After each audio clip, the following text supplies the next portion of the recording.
지금부터 여성교회 헌신 예배를 시작하겠습니다. 다 같이 찬송 427장을 펼쳐주시기 바랍니다.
김희진 권사님 나오셔서 기도하시겠습니다.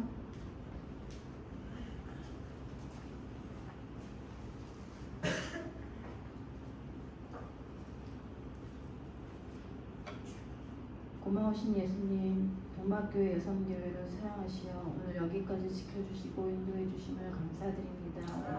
늘 부족하고 연약하지만 주님 사랑하는 그 마음만으로 순종하며 달려온 저희들이 한자리에 모여 저희를 드립니다.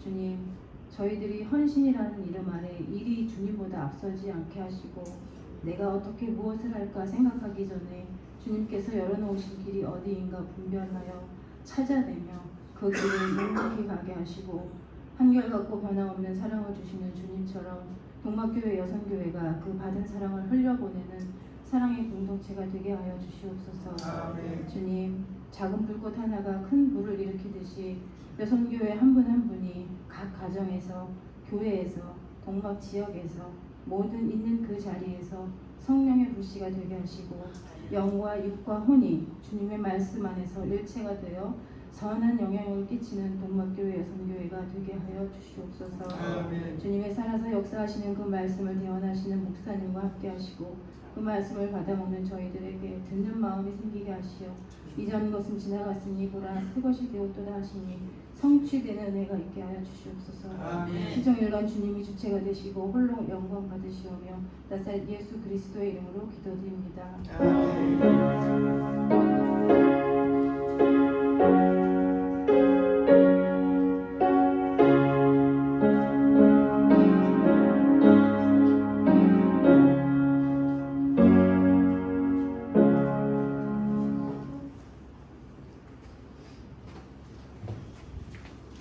자, 오늘 읽으실 말씀은 갈라디아서 5장 22절부터 23절까지입니다.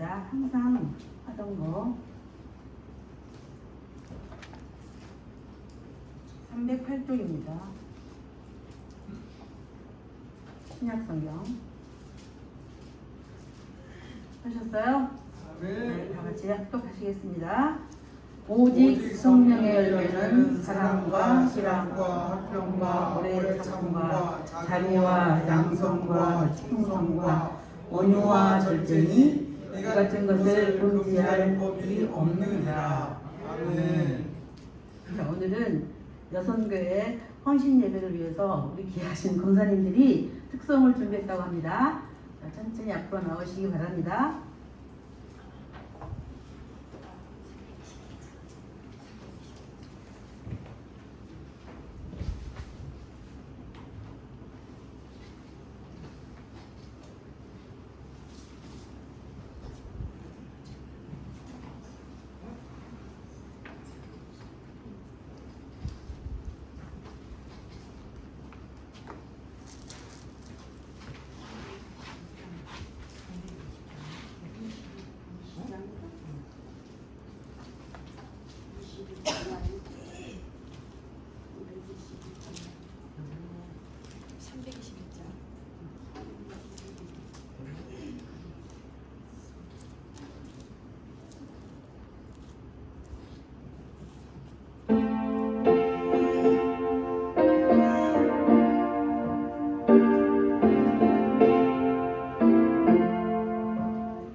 우리 귀하신 권사님들의 특성을 들으니 제가 은혜가 충만한 것 같습니다. 여러분도 그렇죠? 아멘. 네. 자, 다음에는 우리 목사님이 성령의 열매 세 번째 화평에 대해서 설교하시겠습니다. 많은 은혜 받으시기 바랍니다. 기도하겠습니다. 하나님께서 세우신 제단 위에 특별히 여선교회를 통해서 하나님의 선한 뜻을 이루기 원합니다. 하나님께서 주셨을 때 여러 가지 상황들 속에서 우리들이 때로는 불평하고 원망할 때도 많지만 또 우리에게 주어진 그 일을 감당하는 것이 너무나도 금쪽 같은 은혜가 우리 가운데 있어지도록 하나님 함께하여 주옵소서. 어려울 때 생각하면 지금이 충만한 은혜가 넘치는 때이오니 이것을 잘 구별하고 분별하여 하나님 기뻐하시는 믿음의 삶을 살아가는 우리 성도들과 또 우리 귀한 여선교회가 되어지도록 주님 함께하여 주옵소서. 예수님 이름으로 기도합니다. 아멘. 할렐루야. 우리 옆 사람하고 인사합니다. 오늘 저녁 잘 오셨습니다.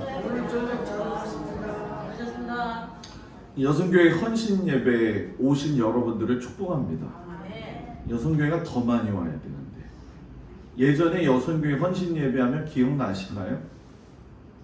한복 다 입고 와가지고선 앞에 섰던 거, 꽃가옷을 입고 다 와가지고 하나님 앞에 예배 드렸는데, 어떻게 보면 세월이 흐르면서 모든 게 좀 식상되어지기는 하지만, 바라기는 저는 그런 얘기를 하고 싶어요. 여러분들이 불과 몇 년 전만 해도 여러분들의 10년 가운데 여러 가지 어렵고 힘든 일들이 있었는데, 그래도 하나님의 은혜로 지금까지 잘 오고 있잖아요. 그죠? 그러니까 지나간 때에 못 받았던 그 은혜를 생각하면 지금의 은혜의 때를 또 잘 감당할 수 있는 귀한 우리 여성교회 또 성도들 되어지기를 주의 이름으로 축복을 드립니다. 공교롭게도 성령의 열매에 대해서 우리가 말씀을 나눈 가운데 여성교회 헌신 예배 때의 주제가 화평이에요. 참 좋은 주제인 것 같아요. 여러 가지 성령의 열매가 있지만 왜 하필이면 하나님께서는 여성교회 헌신 예배 때 화평이라고 하는 것과 일치를 시키셨는가? 딱 한 가지입니다. 화평하라고. 자, 옆에 사람 보면서 화평하라고. 네. 화평, 헬라어로 이야기할 적에 에이레네라고 이야기를 하거든요. 이 화평의 에이레네가 가진 어떤 깊은 의미가 있다고 한다면 그 두 가지 의미에서 찾아볼 수가 있는데, 하나는 뭐냐 하면은 황제가 나라를 다스렸을 때에 그 황제로 인하여서 나라가 평온하고 또 백성들이 평온하게 안정된 삶을 살 때의 그 상황을 에이레네라고 이야기를 해요. 지금 우리 교회는 에이레네의 그 은혜 안에 지금 읽고 있는데, 말씀을 듣다 보면 아시겠지만은 에이레네의 화평의 모습은 하나님께서 지켜주시지 않고 또 여러분들이 노력하고 제가 노력하지 않으면 절대로 지킬 수가 없다는 거죠. 왜? 안정이라고 하는 건 늘 깨어지기 쉬운 것이기 때문에 그렇다는 거죠. 또 하나의 의미는 뭐냐면, 하나의 마을이 질서 정연하고 평안할 때에 그것을 또 에이레네라고 이야기를 해요. 그러니까 옛날에 질서를 잡았던 어떤 경찰의 역할을 하는 사람들, 또는 평화 유지를 하고 질서를 잡는 사람들을 갖다가 이야기할 적에도 고대에는 에이레네다라고 단어를 사용해서 화평케 하는 자다, 이렇게 말씀을 하고 있지요. 모두가 예수를 믿으면 화평해야 돼요. 화평의 열매는 내가 노력해서 되는 것이 아니라 말 그대로 성령님이 내 안에 계실 때에 맺어지는 열매가 되어진다는 거죠. 그러니까 성령님의 임재하심이 내 삶 가운데 계속적인 임재하심이 없다고 한다면 우리에게 있는 이 화평이라고 하는 것은 또 금방 무너질 수가 있다라는 거죠. 여러분의 가정 또 여러분의 개인적인 심령들 가운데 화평이 있기를 원한다면 그 안에 여러분의 마음에 예수님이 항상 함께 하시기를 주의 이름으로 축복을 드립니다. 그러면 왜 화평을 해야 되느냐? 그냥 예수 믿으니까 화평해야 되고 예수 믿은 사람은 착한 사람이니까 화평해야 되느냐? 그게 아니라는 거죠. 화평을 해야 되는 가장 궁극적인 첫 번째 이유는 뭐냐 하면 예수님이 명령하셨기 때문에 화평해야 된다는 거예요. 이것은 하고 안 하고의 차원이 아니에요. 우리가 살다 보면 나름대로 여러 가지 환난과 어려움을 당하게 되죠. 그런데 우리가 말씀 가운데도 보게 되면 항상 기뻐하라, 쉬지 말고 기도하라, 범사에 감사하라. 이거는 명령이에요.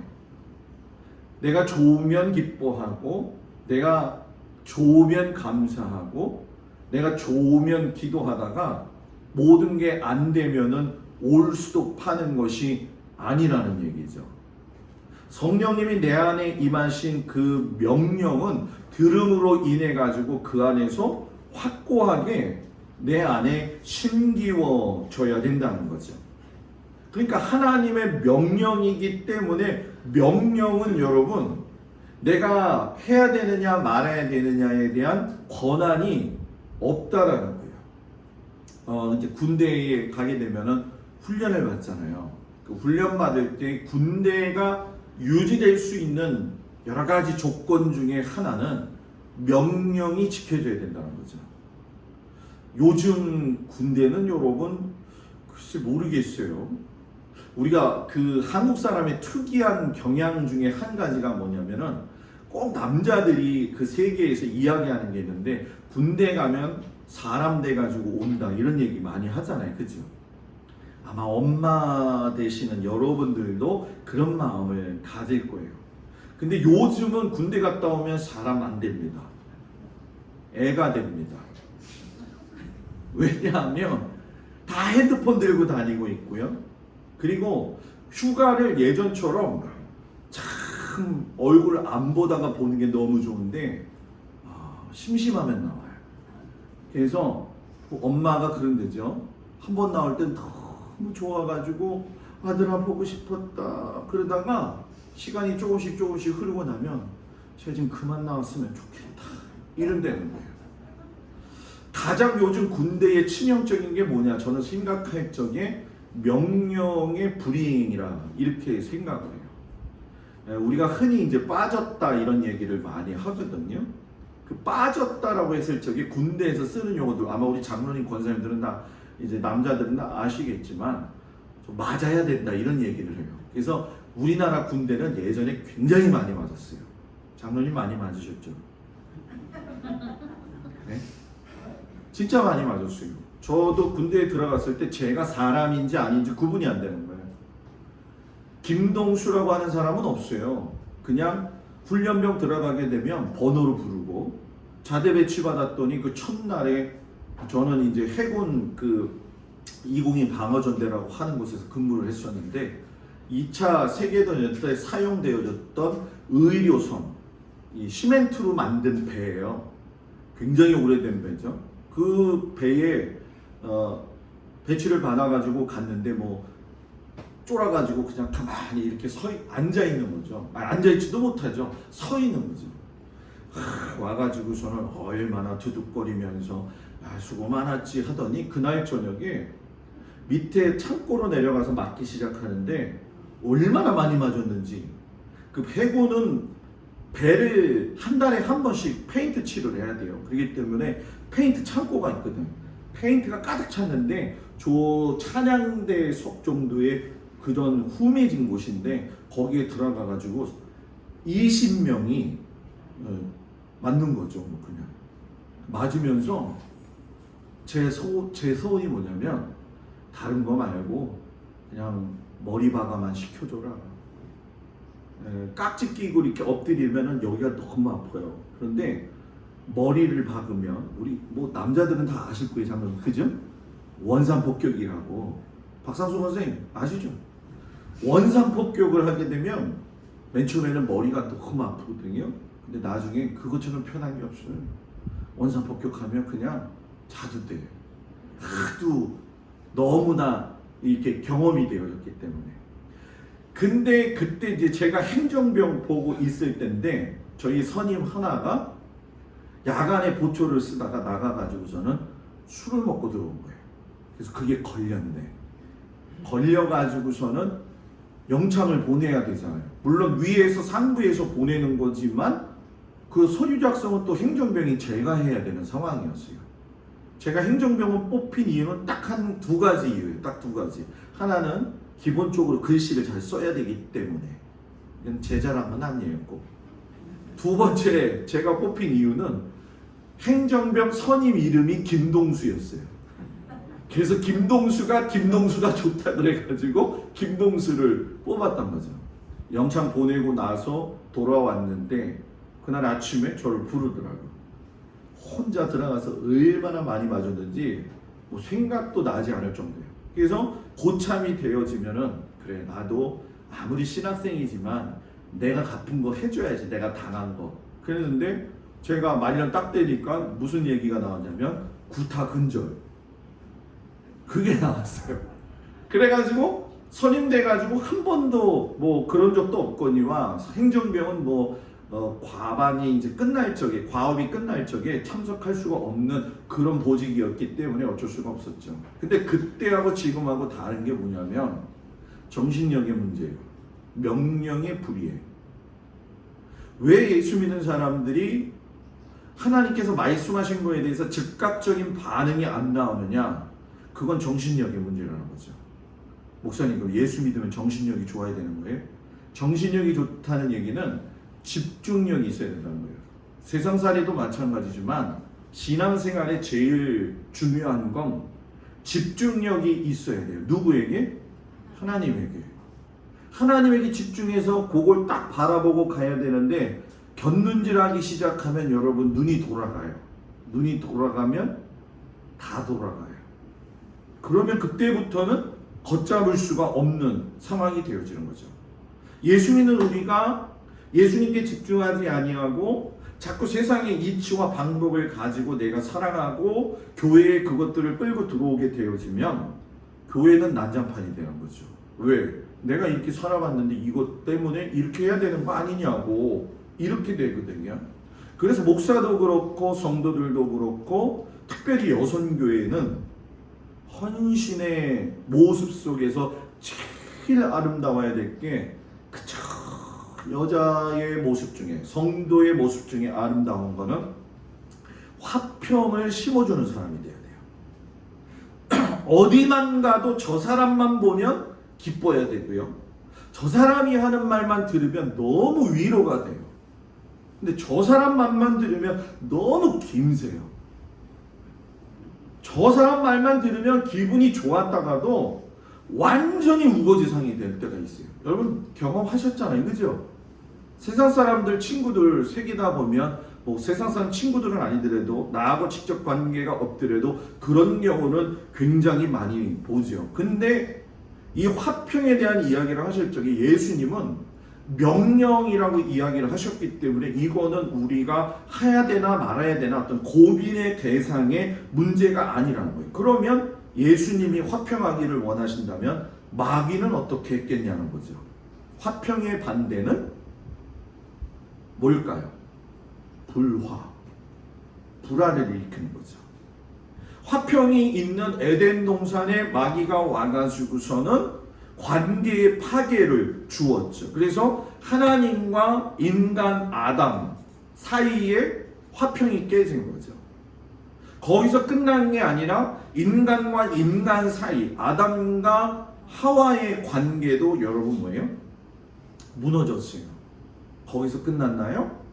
인간에게 주신 청지기로서의 역할을 감당할 수 있도록 하나님이 에덴 동산이라고 하는 정원을 주셨는데 그 이후에 보게 되면 가시와 엉겅퀴가 나기 시작을 했다는 거죠. 그리고 거기서 끝나나요?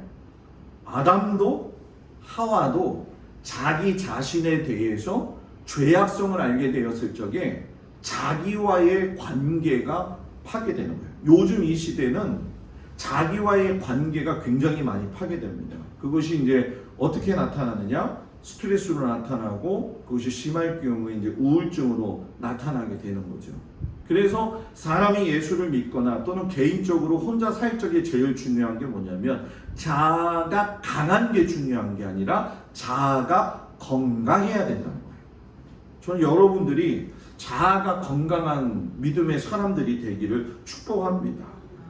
예수님이 바울을 통해서 고린도 후서 5장 18절 19절에 보면은 모든 것이 하나님께로 났나니 저가 그리스도로 말미암아 우리를 화목하게 하시고 또 우리에게 화목해 하는 직책을 주셨으니 이는 하나님께서 그리스도 안에 계시사 세상을 자기와 화목하게 하시려고 죄를 저희에게 돌리지 아니하시고 화목하게 하시는 말씀을 우리에게 부탁하시고 주셨느니라. 화목하게 하는 건 하나님의 말씀을 들을 때에 그 화평의 직책을 감당할 수 있다는 거예요. 여기서 말씀은 뭐냐? 말씀이 육신이 되어서 우리 가운데 오신 예수 그리스도죠. 예수님은 여러분 머리로 믿기도 해야 되지만 예수님은 내 안에 하나님이 주시는 감동이 있어야지 믿어져요. 지식적인 한계로 믿는 건 성경에 나와 있는 모든 내용들이 인간의 가진 지식을 초월하기 때문에 여선교회의 역할을 하고 또 신앙의 생활을 하게 되다 보면 교회에서 뭐 여러 가지 많이 좋은 일도 있지만 또 뭐 좋지 않은 일도 있을 때가 있잖아요. 그죠? 없어요? 있어요? 있잖아요. 그때에 우리가 깨달아야 될 게 뭐냐 하면 나는 화목하게 하라고 부름받은 사람이라는 거예요. 내가 교회에서 구성원으로 있을 때, 내가 예수 믿는 사람으로 있을 때 하나님이 내게 화평하게 하라는 그 책임과 직무를 주신 걸 알게 된다고 한다면 교회에서의 신앙생활도 마찬가지지만 집안에서도 그렇고 인간관계에서도 그렇고 여러분 그 사람 대단히 은혜스러운 사람이 됩니다. 그리고 예수님의 명령이기도 했지만 화평이 왜 중요하냐? 따라서 해볼까요? 하나님과 교제하려면 화평해야 한다. 뭐 하려면? 하나님과 교제하려고 한다면.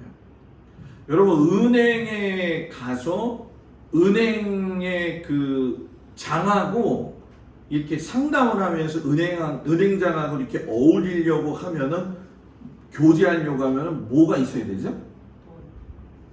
돈 있어야죠. 돈이 있어요. 돈이가 많이 맡기면 돼요. 저희 동생이 지금 이제 지점장 하다가 지금 신한은행 본부에 들어가 가지고서는 각 지점장을 또 이제 이렇게 컨트롤하는 그 부서에 있거든요. 요번에 명절 때 왔어요. 앞으로 이제 한 3년 정도면은 그만둬야 되는데 저한테 와서 하는 말이 뭐냐면 형, 난 앞으로 어떻게 살아야 되지? 이러더라고요. 그래서 왜 그랬더니 난 앞으로 3년 후에 지금 공인중개사까지 땄어요. 그래서 그거 왜 땄냐 그랬더니 이 사업을 이 김포 지역의 이 기업 대출을 주로 했던 그 역할을 했기 때문에 기업 대출이 엄청 강해요. 그리고 그 강하다 보니까 거기서 이제 우수 사원이 되어 가지고서는 주로 그것만 맡기는 거죠. 그러니까 기업을 행할 적에 제일 문제가 되는 게 뭐냐면 부도고 부도에 의해서 제일 왔다 갔다 하는 게 뭔가 봤더니 공장이더라는 거예요. 그래서 형 나는 은퇴하면 형 옆으로 올 거야 그러더라고요. 왜? 그때 김포 와가지고 부동산을 해서 이 공장을 사고 파는 그 임대를 자기가 하겠다고 하더라고요. 그래서 제가 그랬죠. 뭐 김포에서 사나 강화에 들어와서 사나 뭐 거기 아니냐? 지금 한 5년 후에 3년 후에 김포나 강화로 들어올 사람 꽤 많아요 지금. 제 친구 하나도 지금 강화로 와야 될까 김포로 와야 될까 고민하는 친구가 또 있거든요. 여러분 제가 왜 이 말씀을 드리느냐? 은행과 교제하려면 돈이 있어야 돼요. 목사님하고 교제하려고 하면은 뭐가 있어야 될까요? 예? 믿음? 목사님하고 교제하려면 뭐가 있어야 될까요? 말씀. 믿음. 저는 신뢰와 사랑이라고 생각해요. 신뢰와 사랑. 예, 말씀과 믿음은 하나님하고 교제할 때 필요하고 사람은 사람과의 관계 속에서 제일 어려운 게 신뢰와 사랑이에요. 왜냐하면 사람이 매번 좋은 게 아니잖아요. 그죠? 저도 집사람하고 사귀면 뭐 매번 뭐 좋습니까? 네? 박준정 권사님, 그죠? 요즘 박 권사님 많이 힘드셔요. 장로님 수발하시느냐고 너무너무 힘드셔요. 살다 보면 부부관계도 힘들어가지고, 예? 다른 사람들 다 그러죠. 그 앞에서 이 다음에 태어나면은 지금 남편이랑 결혼할 거예요. 여자들은 80%가 결혼 안 한대. 80%의 남자는 결혼한대. 이유가 뭔 줄 알아요? 안 한다 그러면 당장 싸우기 때문에. 그래서 감춘다는 거예요. 목사와 성도와의 관계도 그렇고 성도와 성도와의 관계도 제일 중요한 건 믿음과 말씀은 하나님에게서 공급되어지는 것이고 그 밑으로의 신뢰와 사랑은 서로 간에 있어서 신뢰관계를 쌓고 덮고 사랑해줘야 될 거는 거예요. 근데 여러분 우리가 예를 들어보세요. 권력자 앞에 서려면 권력이 있어야 되는 것처럼 깡패하고 교제하려고 하면 깡패가 돼야 되는 것처럼 술 잘 먹는 사람하고 친구가 되려면 뭘 해야 돼요? 술을 잘 먹어야 돼요. 술 잘 먹는 옆에 친구한테 가가지고선 술은 안 먹고 안주만 됐다가 먹어요. 그러면 뭐라는 줄 알아요? 너 오지 마 다음부터.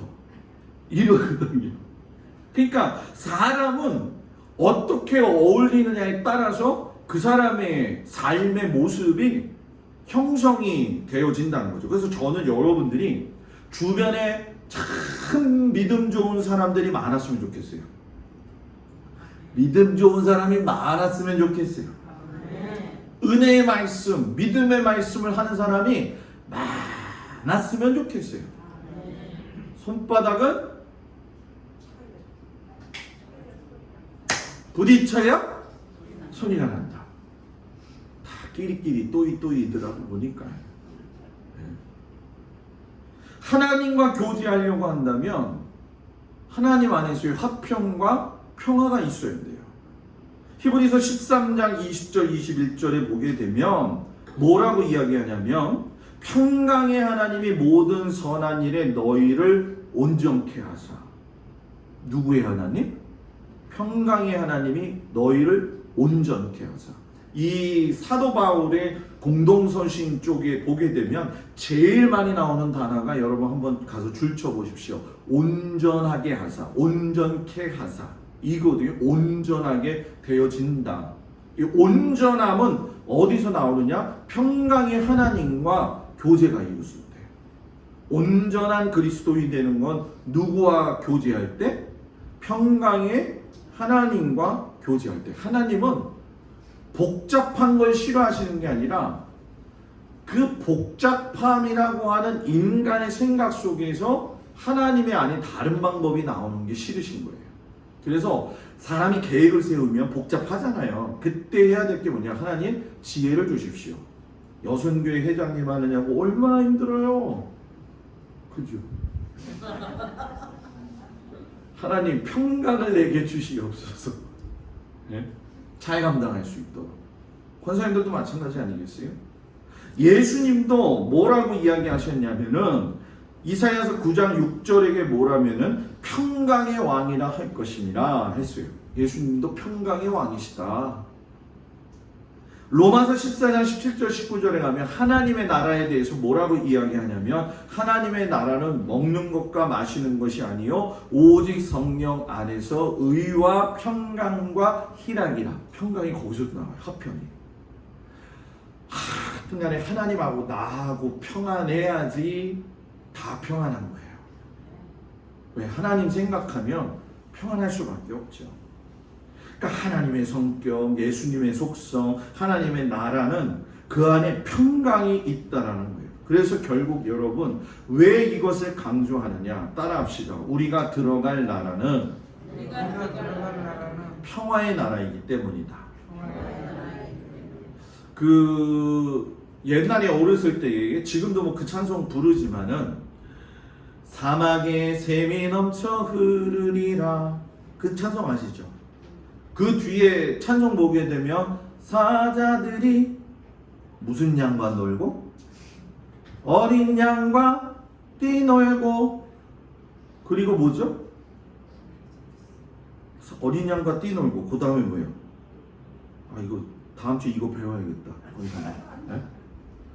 독사군에 손을 넣어도 물리지 않고. 아 밤 따라가는데 장로님이 뱀 얘기하는 바람에 잘 못 올라가잖아요. 그 다음부터 뱀 나올까봐. 예? 예? 장화 신고 가면 돼요. 장아 없어 그건 집사님. 우리가 사자하고 어린 양이 있다는 게 상상이 돼요? 이치적으로 생각해봐요. 상상이 돼요?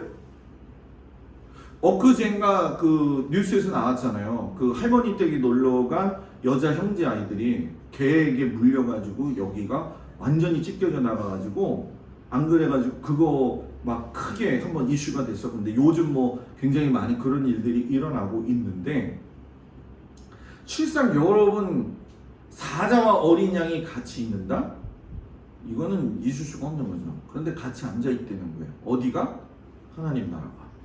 가면 거기에 뱀도 있다는 거예요. 이러면서 그런데 독사군에 손 넣어도 물리지 않는다. 이거는 보여지는 표면적인 게 아니에요. 여러분 해석을 다시 할게요. 세상을 살면 사자 같은 사람하고 사는 내가 어린 양이 될 때도 있고요. 어린 양과 같은 사람과 사는 사자 같은 내 모습이 있을 때도 있다는 거예요. 그러면 나는 사자니까 어린 양 된 사람 잡아먹어야 되나요? 그거예요. 독사에 물리는 일들이 얼마나 많겠어요. 그때 하나님이 지켜주시는 그 화평의 평안의 은혜. 그래서 저는 우리 성도들이 이 화평의 은혜가 있기를 축복합니다. 특별히 여성교회. 우리 남자들은 의리. 2차 대전 후에 제가 요번 주에 계속 저는 잠잘 때도 계속 뭐 듣고 그러거든요. 근데 유대인에 대한 것들을 여러분들하고 이제 한 번 더 나눠야 하기 때문에 요즘 굉장히 좀 파고들어요. 요즘 정신이 없습니다. 왜냐하면 10월 17일 날 청주에 있는 목사님들 한 60여 명 목회자 세미나를 제가 인도를 해야 돼요. 지금 2박 3일, 3박 4일이죠. 가서 세미나를 아침에 계속하고 오후에도 하고 그래야 되는데 그걸 만들다 보니까 유대인에 관한 것들을 봤는데 여러분 깜짝 놀랐어요. 아우슈비츠 수용소.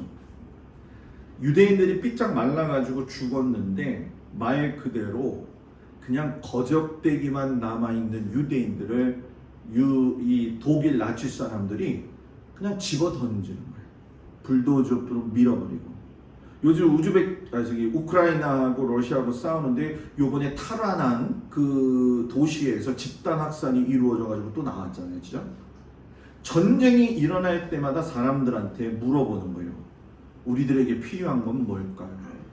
많은 사람들이 뭐라고 이야기하냐면 화평, 평화가 있어야 됩니다. 그러고 보면 세상은 맨날 싸우기만 한다는 거예요. 그러면 여러분 이 싸우는 세상에 살면서 지겹지 않아요? 안 지겨워요? 또 싸우고 싶어요? 사람 붙들고 싶어요?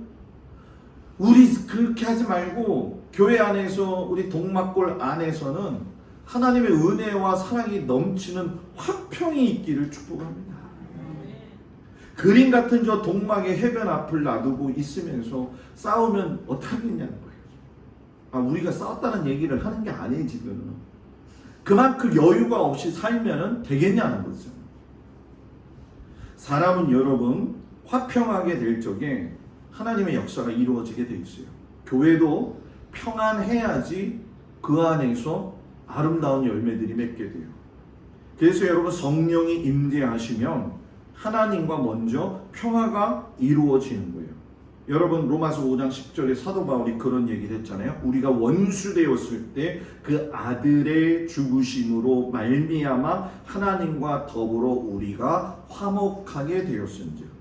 예수님 아니면 하나님하고 화목할 수가 없다라는 거죠. 물고기의 사명은 물속에 있는 거예요. 물고기가 사명을 잃어버리고 나는 나의 삶을 살아갈 거야 하고서는 어항에서 튀어나오는 순간 어떻게 되는 거예요? 죽는 건 고사하고 멸치가 되더라고. 완전히 바짝 말라가지고. 그때 지나가는 사람이 그 물고기가 탁 나온 걸 보면 순식간에 집어들어가지고서 물속에 넣으면 그건 사는 거죠. 그죠? 사명을 잊어먹어도 사명을 찾으면 살 수 있는 거예요. 근데 우리는 어떻게 보면 그 사명을 잃어버려요. 사명은 목사님이나 하는 게 사명이고 그게 아니라는 거예요. 우리가 여러분 그 지금 선교하는 교회들 여러분들 참 기도 많이 하십시오. 왜냐하면 이건 우리가 선교비를 보내고 해서 그 문제가 아니에요. 그들 나름대로의 고민이 있고 또 그 사역지에서 여러분 생각해 보세요. 도기성 선교사님, 이지혜 선교사님 지금 아들 둘 낳아가지고 셋째를 가졌다가 임신했는데 아기가 이제 잘못돼가지고 떨어졌잖아요.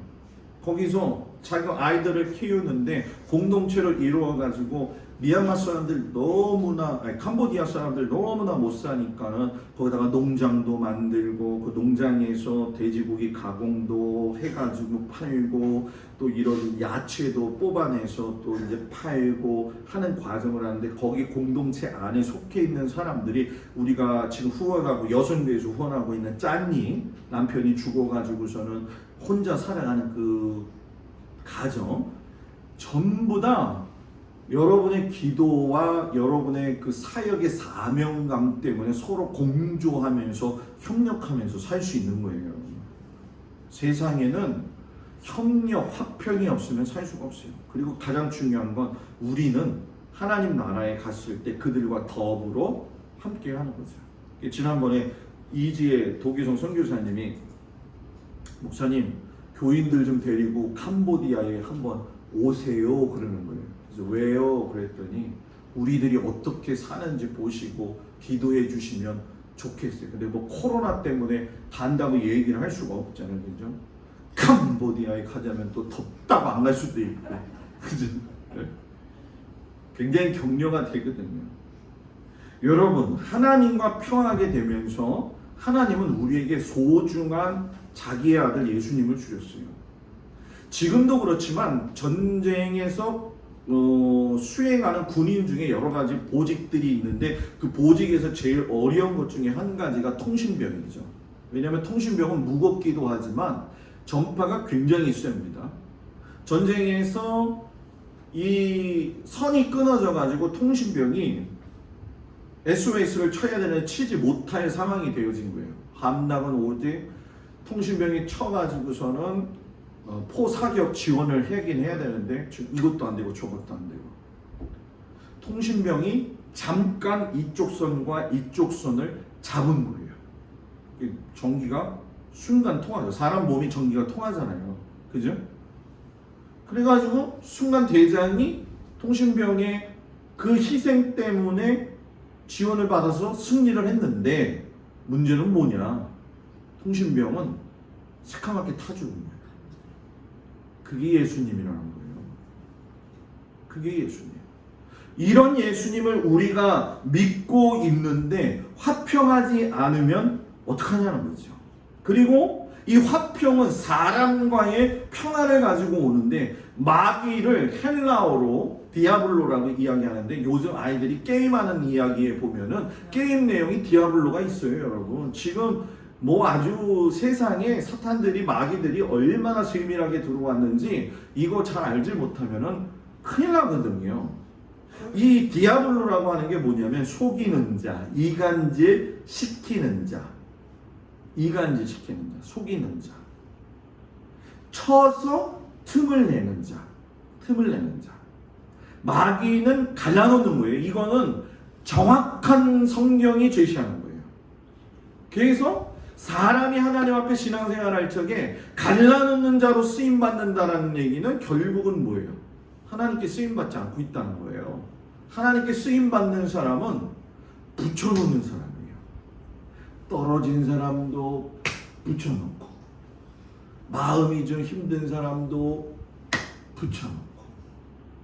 자, 옆 사람 보면서 당신은 붙이는 사람이에요? 떨어뜨리는 사람이에요? 김영권 사장님 웃음으로 때우지 말고 빨리 뭐만 얘기하면 그냥 웃음으로 다 때우려고 그러는데 정확하게 얘기해봐요. 여러분 합치고 평화 만드는 사람들이 되십시오. 자꾸 분리시키는 사람이 되면 안 돼요. 그 마치 불난집에 가가지고서는 기름 끼얹는 사람도 나쁘지만 기름 끼얹고 거기다가 부채질을 하는 사람도 나쁘잖아요. 요즘은 부채질도 안 해요. 선풍기 틀어놓다가 에어컨 틀어놔 이제. 근데 그런 사람도 우리 주변에서 굉장히 많이 봐요. 그냥 좋은 도화선이 되어졌으면 좋겠어요. 그리고 무엇보다도 이 아담과 하와 사이를 이간질시켜 놓은 것처럼 화평이 임하게 되어지면 나타나는 특징은 뭐냐? 서로를 위해서 짐을 지는데 아담과 하와를 보게 되면 마귀가 갈라놓는 순간부터 나의 뼈, 나의 살 중에 살이로다. 장로님 요즘 권사님한테 내 뼈 중에 뼈요, 살 중에 살이라고 얘기하신 적 있어요? 곽 권사님, 네? 박선수 권사님 안 할 줄 알았죠? 내 아내를 바라보면서 내 뼈 중에 뼈요, 살 중에 살이라.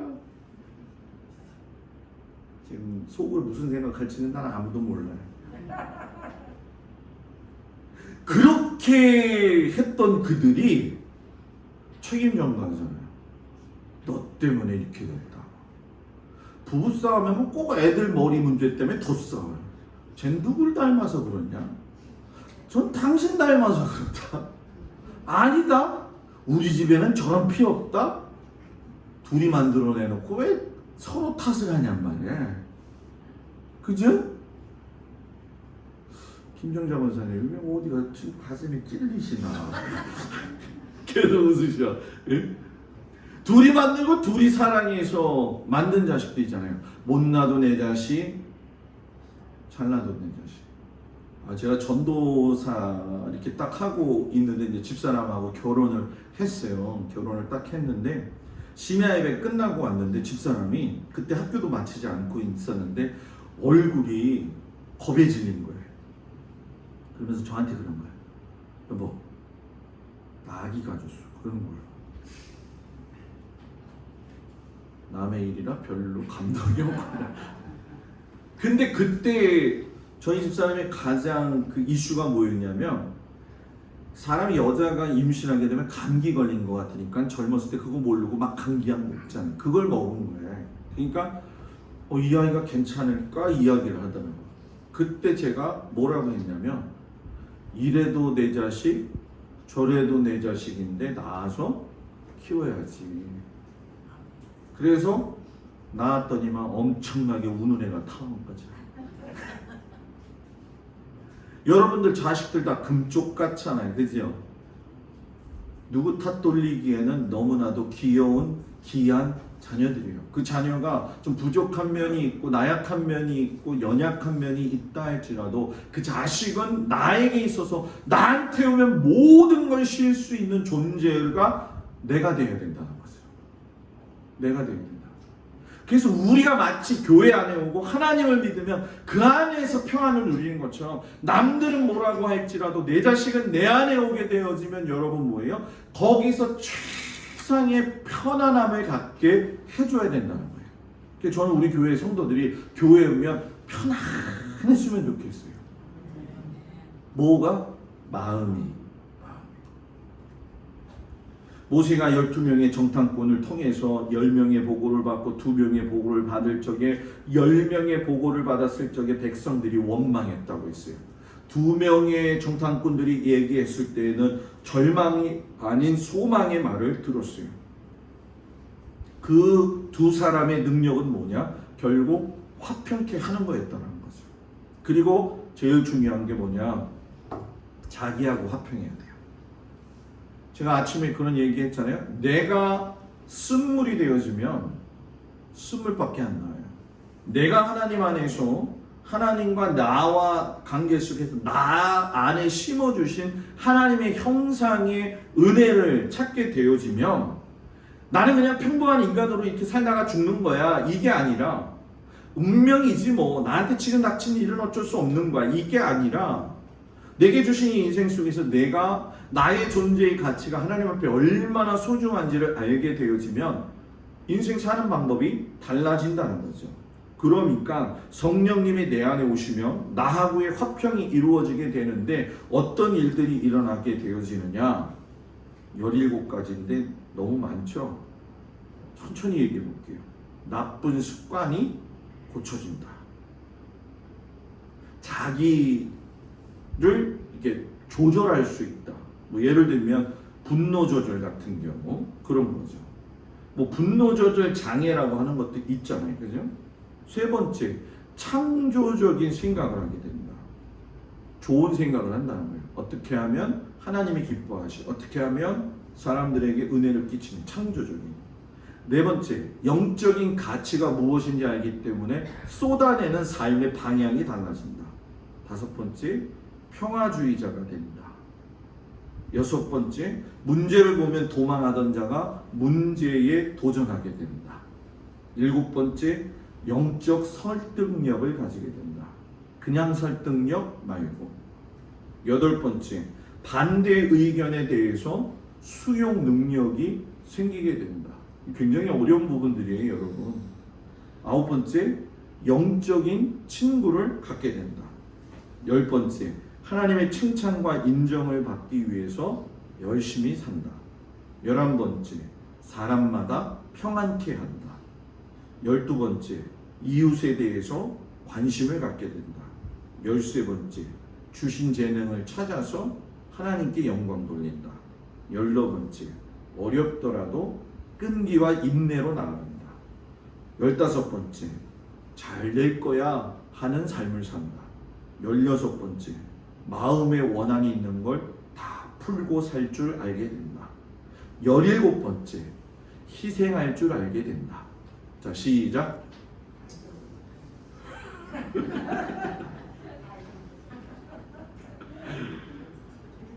근데 있잖아요, 제가 이렇게 목회해보면서 느끼는 건데, 뭐 장로님 권사님들이 저를 이제 보실 때 어떨지 모르지만 저 굉장히 짓궂고 성격 못됐던 사람이에요. 지금도 못됐죠. 그 못된 거는 제가 잘 알죠. 그런데 이렇게 목회 연한이 지금 30년이 이렇게 가면서 느끼는 게 하나가 뭐냐면, 정말 나 같은 사람이 목회하는 건 기적이다. 세상은 목사님이 된 사람들 보면 다 기적이에요. 그래서 저는 우리 김희진 권사님한테 늘 얘기하잖아요. 신학생 어머니, 자식이 목사 되는 건 신학생 만드는 건 그 엄마, 물론 아버지도 기도 많이 하시겠지만 엄마의 눈물 어린 기도가 굉장히 중요하거든요. 그죠? 여러분, 이렇게 자기하고 화평하게 되어지면 그때서야 빌립보서 4장 6절 7절의 말씀이 내 안에서 이루어지는 거예요. 아무것도 염려하지 말고 오직 모든 일에 기도와 간구와 너희 구할 것을 감사함으로 하나님께 아뢰라. 그러면 하나님의 평강이 그리스도 예수 안에서 너희 마음과 생각을 뭐예요? 지키시리라. 지키시는 거예요. 그게 은혜예요. 그게. 마지막 하나 이야기. 성 프란시스가 인류 역사상 가장 비참한 전쟁이 십자군 전쟁이었잖아요. 아이들은 고아가 되고 남편들은 목숨을 잃어버리고 아내들은 가정이 파괴되어서 기댈 것이 없을 때 지옥이 돼버린 거죠. 노인들은 고독하게 되어져서 아무것도 없고 남은 자들은 살아있지만 상처투성이가 있는 그런 상황. 그때 성 프란시스가 찬송 성가를 하나 지었죠. 유권사님이 열심히 연습하면 제가 여러분들한테 한번 은혜스럽게 불러드릴 텐데 한 5년 후엔 가능할 거라고 저는 생각이 들어요.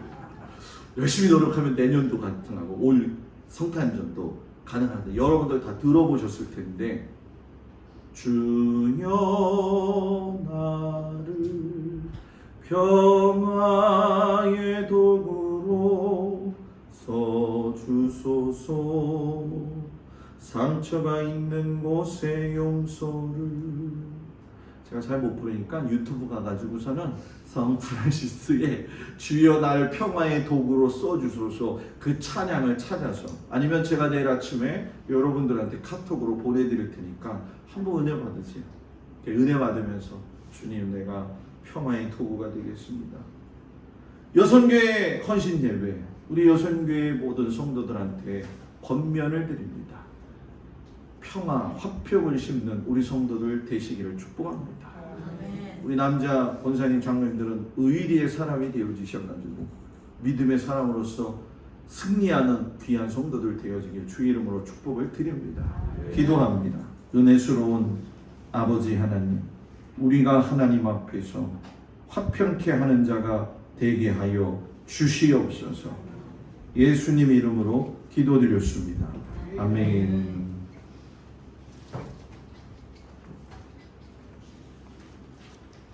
자, 찬송가 425장을 부르면서 준비하신 예물을 올려드리겠습니다.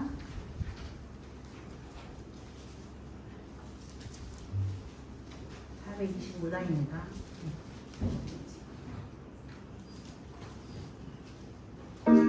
김희정 원사님이 헌금이 연주해 주시면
유영애 원사님의 봉헌 기도가 있겠습니다.